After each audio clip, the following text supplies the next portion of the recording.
યુવા પેઢી રક્તનું મૂલ્ય સમજે અને રક્તદાન કરતા થાય તે માટે શ્રી યુવા મિત્ર મંડળ અંકલેશ્વર દ્વારા દર 3 મહિને રક્તદાન કેમ્પનું આયોજન કરવામાં આવે છે, જેના ભાગરૂપે માનવ મંદિર સ્થિત હોલ ખાતે 75મો સ્વૈચ્છિક રક્તદાન કેમ્પ યોજાયો હતો, જેમાં સમાજના સભ્યોએ ઉત્સાહભેર રક્તદાન કર્યું હતું. દિવસ દરમિયાન 100થી વધુ યુનિટ રક્ત એકત્રિત કરવામાં આવ્યું હતું. આ કેમ્પ દરમિયાન શ્રી યુવા મિત્ર મંડળના કાંતિ દુધાત, ધર્મેશ ડોબારિયા, મયુર કોટડિયા, પ્રદીપ માલવ્ય, અલ્કેશ દુધાત, કાળુ કુંભાણી સહિતના સભ્યો ઉપસ્થિત રહ્યા હતા.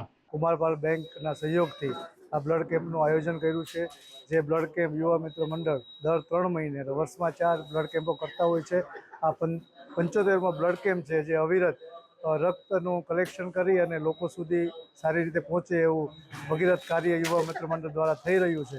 એમાં અંકલેશ્વરની જનતા દર વખતે ખૂબ જ સારો સહયોગ આપે છે અને આપતા રહેશે, અને આનો ફાયદો જે લોકો જરૂરિયાતમંદ છે એમને મળતો રહે એવો અમારા ભાવ સાથે અમે દર 3 મહિને આ કેમ્પનું આયોજન કરતા હોઈએ છીએ.